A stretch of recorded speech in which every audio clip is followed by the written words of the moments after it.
I know did a little commercial about pit bull attorneys, but that's actually just a tiny part of what the plan was for today. So today's guest is an attorney. Her name is Dina, and we're actually going to be talking about knowing the playing field of family court.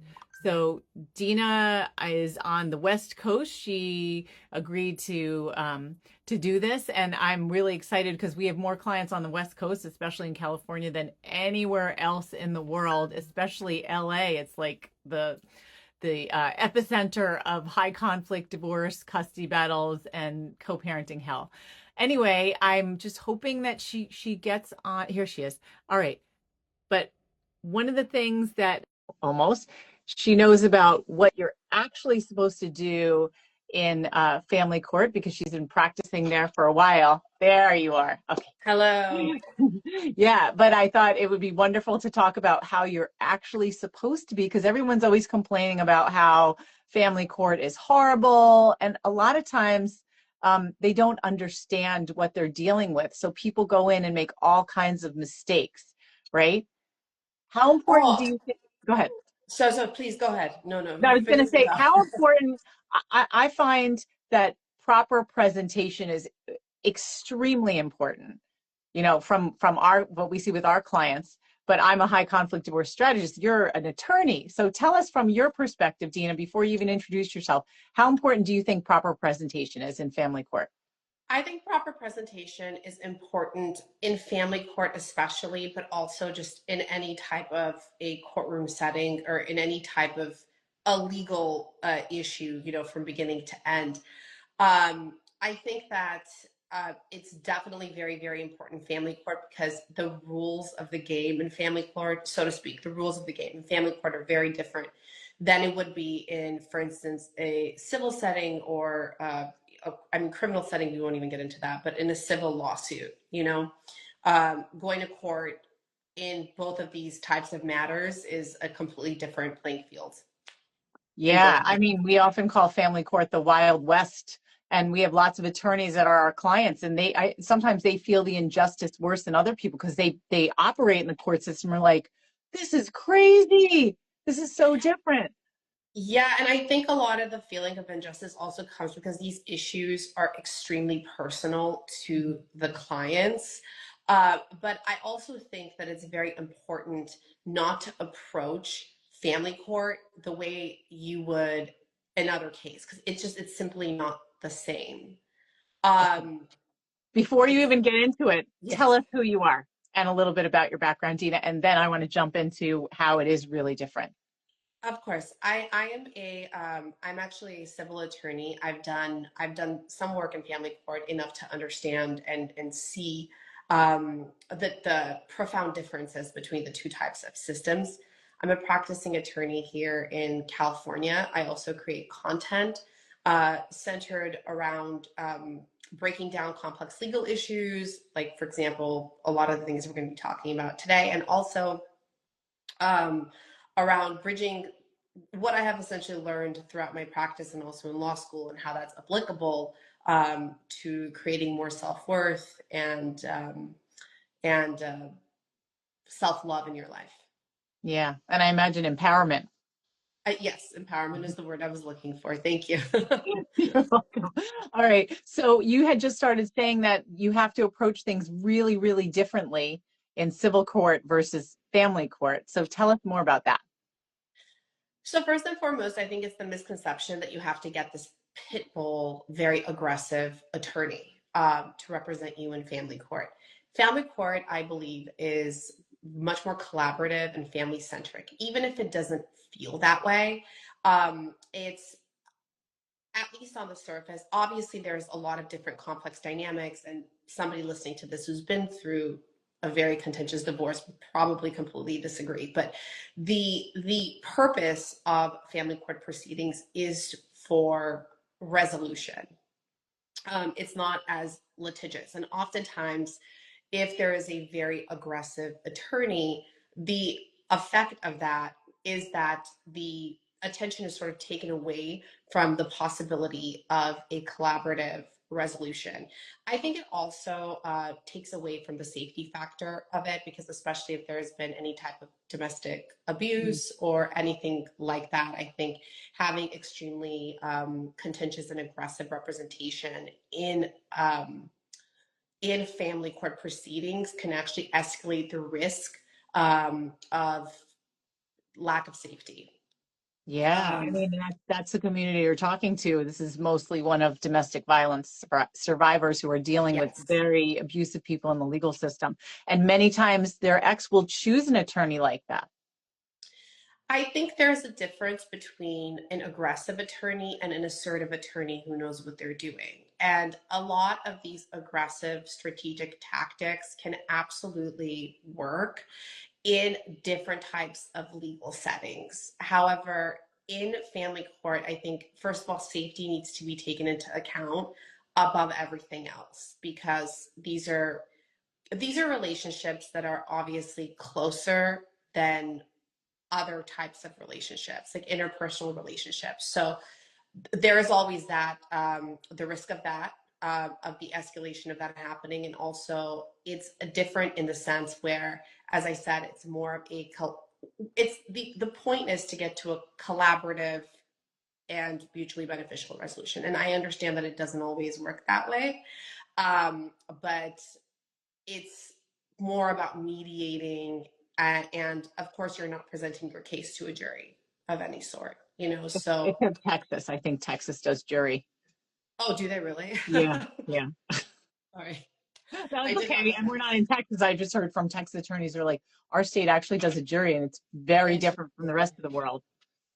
And that's another thing too. I mean, assuming the state that we're talking about is a state that the judge decides on the issues, you're presenting to somebody that already knows the law, right? Mhm. So it's a very different, in the sense where you don't have to put. I understand there is I think the sort of need to share every aspect of the story, but a lot of times in these cases the issues are very narrow, and what's being decided is very narrow, and what is relevant is also very narrow, and that's where it's very important to have an attorney who's assertive and who knows what they are doing. And I want to be very, very, very clear that this distinction between the aggressive attorney and the assertive attorney, there definitely is one, and it's very important to have an assertive, confident attorney to make sure that you're not getting bullied either. Yeah. Can you Um, talk about that a little bit about like the differences you see in family court, aggressive versus assertive techniques? I mean, yes, of course. I mean, obviously, there are certain loopholes in the law. There are certain ways to abuse, the legal system, take advantage of it. And it could come from anything to certain proceedings, certain, motions. And an aggressive attorney will use those tactics to their advantage, even to wear down the other side. Mhm. So purely that is the purpose of it, and of course, um, it cannot be so blatantly obvious where they get punished for that, but at the same time, that threshold can be very high. So it needs to sorry, I'm losing my train of thought a little bit, but basically what I'm saying is where there is an assertive attorney who knows what they're doing, they can prevent that from happening from the other side, as in, like, understanding that this is not the way that things are done, understanding that this is a bullying tactic, and being able to stop that in its tracks. This is very, very important. Very Yeah, important. let me give you an example. So one thing that we see a lot, and we actually just had a client this morning who shared this, is that when opposing counsel writes a letter to our client's attorney, basically bashing them as a parent, that's full of all kinds of twisted truths. And then our client gets very defensive and is like, I need to have my lawyer like respond to all of these things in this letter. And we were just like, well, but that's between attorneys and a lot of this isn't true. So before I say what we suggested, why don't you say what an assertive lawyer would do in response to opposing counsel just attacking their client? I mean, this really goes back to the narrowing of the issues, right? So, an assertive lawyer who understands and knows what they're doing and is not afraid to stand on their position would look at that and advise the client, like, this is what needs to be responded to. This is what needs to be generally addressed, but we are not going to get into the weeds of this because it's also not a good look. That's the only way I will put it, right? So if you're latching on to every single red herring, this is actually weakening your case. And making So you I spend a lot of money too on stuff that doesn't even Oh, matter. absolutely. Of course, and that's like and this is what I mean too. The wearing down, it can happen in many different ways. So you're either wearing down financially, emotionally. In this case, it seems like it's both. Mhm. So obviously, reading that about yourself is going to get you really riled up. It would get me riled up if I was Mhm. reading a bunch of half truths, a bunch of lies, especially in that very personal context. This isn't coming from somebody who's, 6 degrees of separation away. It's literally from a husband or a wife, right? Mhm. Right. Um, or their attorney, but Right. But yeah. that's their mouthpiece. Yes, exactly. And it's one that's a huge emotional teardown. Mhm. Eventually that will wear on you. And two, of course, the more of these things that are created, the more financial implication and problem it's going to cause for you. I mean, that just absolutely given. So the tear down can happen in many, many different ways. And that's why it's important to have an attorney that knows what they're doing, is not afraid to stand on their position, and refuses to get bullied without having to resort to these aggressive tactics. And I believe that that is recognized by the court. My own practices taught me and showed me that oftentimes when you are that assertive counsel, and you're doing things that are strategically smart versus just blatantly evasive and bullying and aggressive, you get farther. Yeah.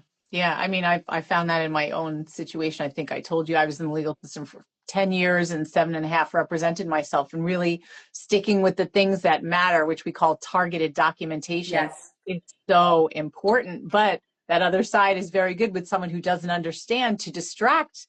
And then you have such a limited time to talk in the courtroom. If you're busy, like Mm-hmm. just going, defending yourself, you're not getting to the issues. That spotlight keeps shifting. So it sounds like an assertive attorney keeps it focused on the limited issues that actually matter in cases like these. Exactly. And I think, and a lot of the attorney's role, I think this is something that gets a little bit lost in the sauce, is like it really is to act as, I'm not going to use the word therapist, but some type of a counselor for a client who's going through in emotional, time. Like you have to hold the hand of the client a little bit. And there is nothing wrong with that. I think that that's just part and parcel of the job. And attorney that knows what they're doing will and is assertive and confident. We're just gonna, that's the descriptor of our ideal attorney here, will explain why it's important to focus on the narrow issues versus trying to tell the story, the whole Mhm. story, all of the pieces that may not be relevant at all. And it's hard to resist that urge, and of course I understand there's that human factor to it, but it's very, very important to keep the focus, and to fundamentally, if you're going to be represented, you need to trust the person that's representing you. Yeah. I cannot stress enough, it is so important to pick an advocate that you are comfortable with, and that is working for you. And obviously there's a distinction between just working for you because you're paying somebody, and working for you because there's a certain level of um, care in what they're doing, and who knows what they're doing. I mean, there's a lot of different nuances and a lot of different things that can be done, and it's important to get somebody that understands the game. Yeah. And as you're saying that, it's making me think of a couple of things. First of all, your relationship in cases like what we handle with your attorney is an intimate relationship. So you do really need to trust this person, because it is a significant relationship. And then the other thing that I'm thinking about is how communication is so important. And that's one of the biggest complaints that we hear from our clients when they're questioning their attorneys. They're saying, I feel like my attorney's not communicating. They're not getting back to me. And when you're dealing with someone who's come out of a relationship that involves emotional abuse, they can start to believe that their lawyer is repeating those behaviors. So when a lawyer might just be busy with a bunch of cases, our clients will take it as my lawyer doesn't like me and they're giving me the silent treatment. So I think having a lawyer for these extreme cases who understands some of the nature of domestic violence is important, because you treat a client differently based on, like you said, the level of care that they need. Not to say that the lawyer has to be the therapist, and we don't want the lawyer to be the Of therapist, course. but at least to have that basic understanding that, yes, these clients are needy, or yes, you need to communicate with them.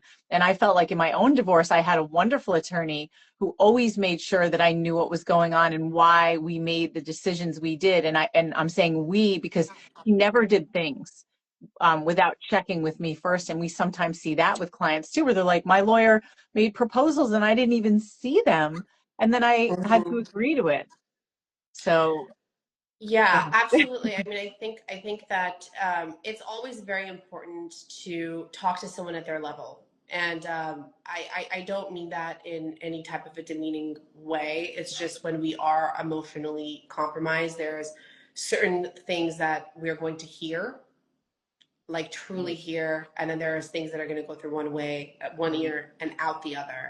And it's very important, especially in cases like this, to have an attorney because they're playing such a pivotal role. And it just, I think there's a certain feeling when you're working with an attorney, like you're kind of handing off your fate to yeah, another person.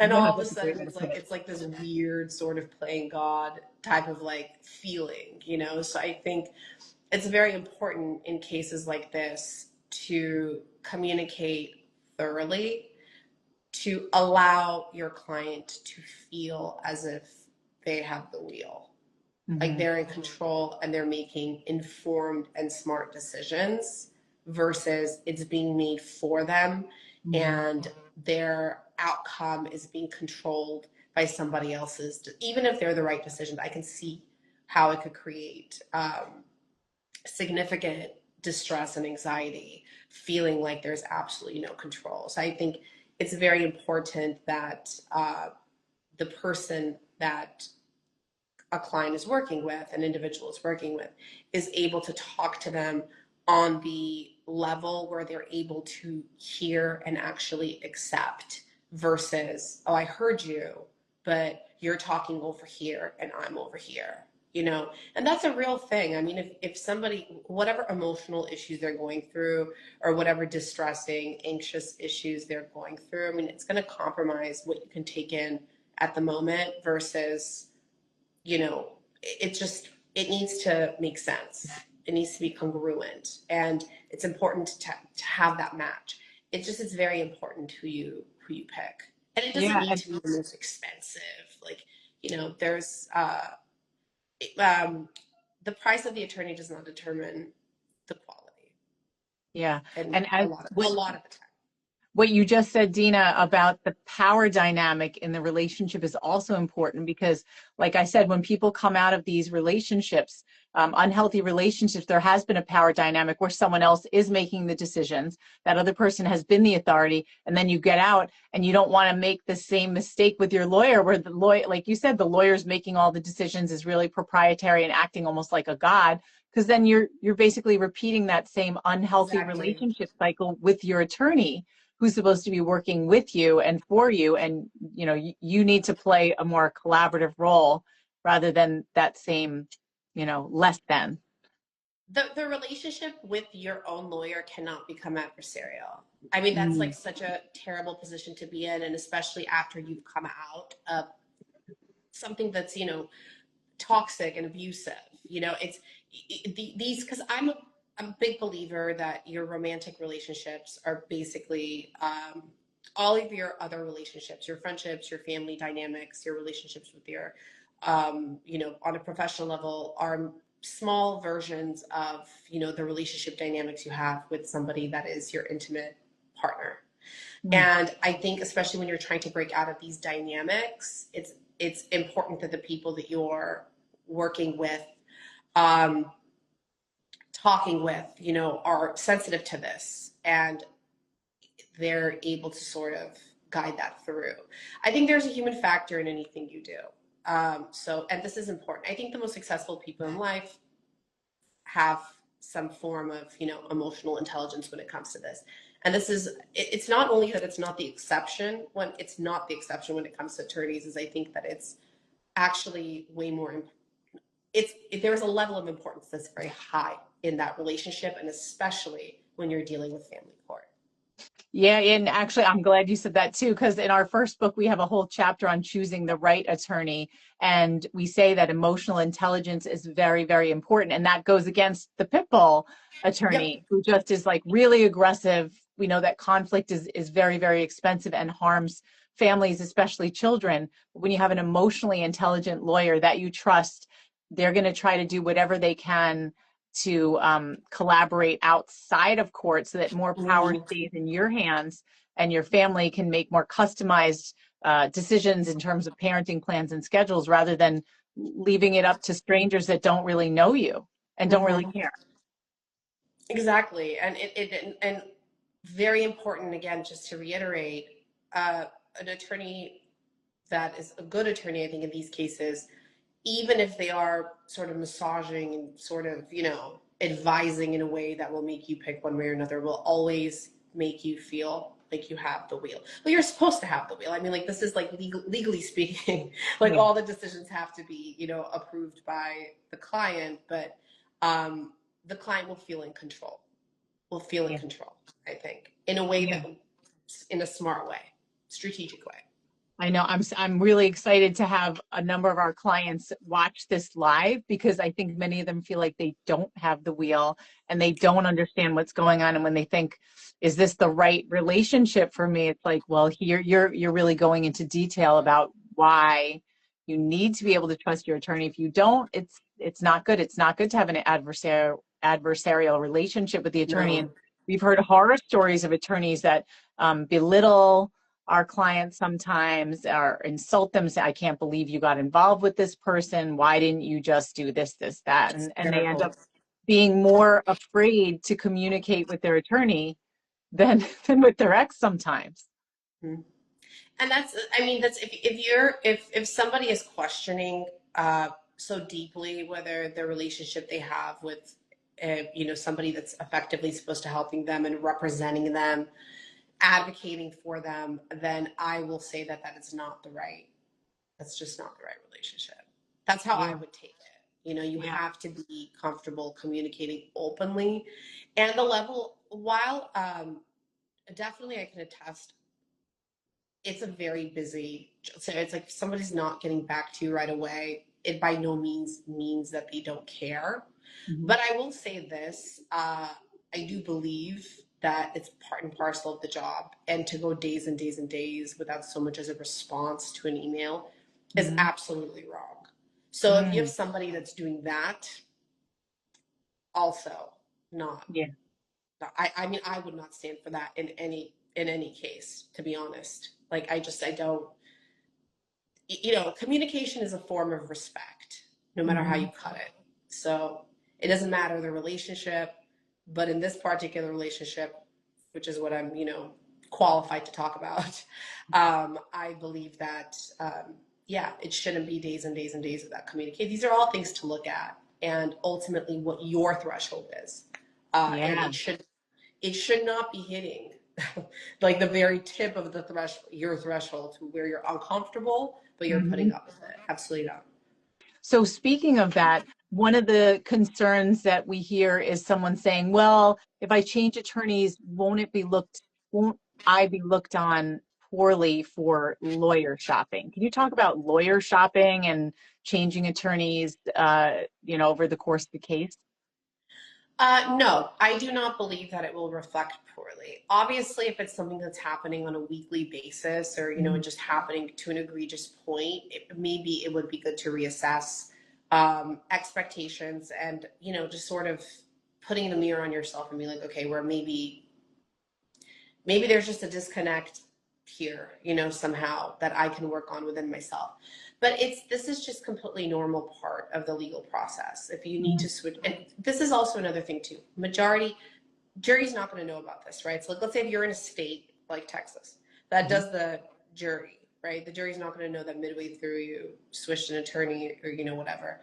And the judge understands that this is part and parcel of the legal process. So while to an individual, like a layperson, somebody that you meet on the street that has no idea about any of this, oh, that looks bad. But it doesn't look bad to the people that matter I'm and really that are glad you're ultimately saying that. making the decisions. You know what I mean? I talk about this a lot. And there's parallels, a lot of parallels. I talk about this a lot because I break down my content like celebrity cases, Mhm. it's just for fun. And a lot of the things that happen, it's like, whoa, it's like, okay, yeah, this is just normal. So don't even don't even try to spin it any other different way. And it's the same thing here. You're allowed to change your attorney if you don't feel like it's working for you. And it could be for a number of reasons. And no one's gonna frown upon it. No one that matters is gonna frown upon it. And there's really the judge is who matters, obviously, because the Mhm. judge is making decisions. In the event that there is a jury, the jury is who matters because the jury is making decisions. And to whatever degree, if there's a child, the child obviously matters. And, to the degree that there can be a collaborative resolution, the individuals involved in the case that matters. Everybody who will tell you this looks terrible okay, who cares? Yeah. No. So good to hear you say that. I was going to say, so besides that, are there any other tips that people should realize? I mean, we talked a little bit about some of the misconceptions. I'm glad we really have focused on the lawyer part of it, but Yeah. any things that people should think about, let's say when they are choosing like a really good attorney. So someone with emotional intelligence, someone who communicates well. And also when you said that you wouldn't stand for certain things, we talk about something called the client as consumer, and I have to credit an attorney friend of ours in Canada named David Morneau for this concept, where it's almost like you are the one paying the bills and you have the right to good quality service. That sometimes people spend more time and energy on an appliance than getting the person to represent them properly. So Yeah. Oh, it's on yeah. us to demand high quality service, not to demand aggressively, but to Right. expect like, this is what I'm paying you for, this is what I expect, to Yeah. communicate that clearly and to make sure the lawyer also communicates. Like, for example, with billing, you should know, and if you don't know, you should ask, how do you bill? So you don't just get these $8,000 bills every month and be like, how did this happen? Right? So what are some other things that people should think about when they're choosing an attorney that's appropriate for cases like these? So I think you bring up a good point, that there's things that there should be certain transparency about, right? And if it's not completely transparent from the start, like from a consultation or, Mhm. the initial communications, it should be. I mean, I think these are the things that you mentioned, I think should be from the outset discussed from part of the lawyer, but it's not asked. Don't think, okay, we'll go through the case, a little bit and then, we'll figure it out as we go along. No, Mhm. there are certain things that from the outset, I think the expectation should be set forth from the client, and then the attorney should then communicate whether they're able to meet those expectations, or they should put the expectations of the client in context. I think that that's something 100%. One tip that I will definitely, if there's one thing I can say, is make sure that those things are communicated from the outset, right? So this is what I'm expecting. Also, practical matters. How do you do your billing? Mhm. I'm not wanting to pay more than this. Please communicate with me on, monthly level of like, if we need to streamline the strategy, let me know. Let's talk it through before you do all this work and bill me all this stuff. Um, these things can be collaborated. They don't have to be behind a curtain. They can be very transparent. There does not need to be any surprises if the Mhm. line of communication is open. And if Yeah. that's not being suggested by the attorney, then it can be suggested by, it can be asked and the client can, you know, ask these questions. Yeah. What, That's with one definitely, second, Dina, with that.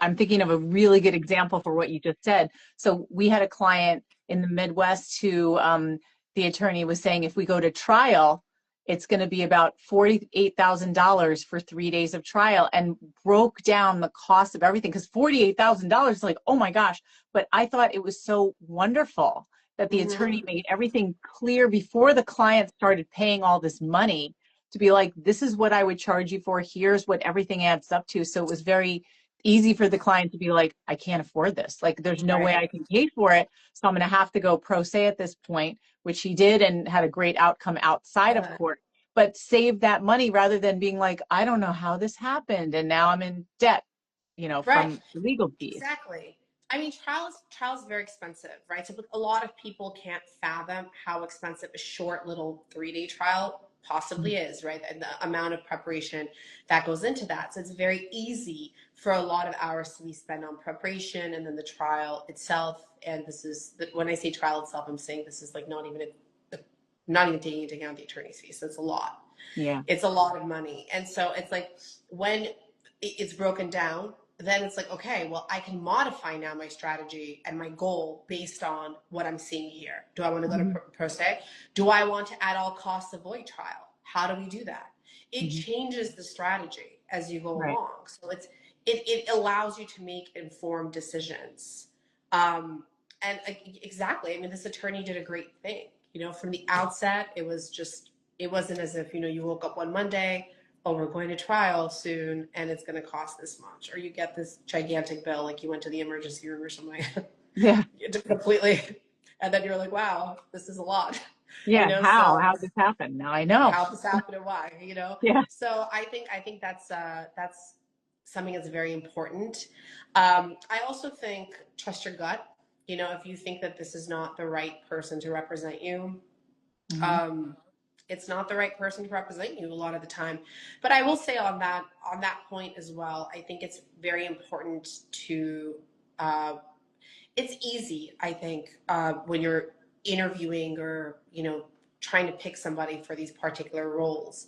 Um, this person is not your friend.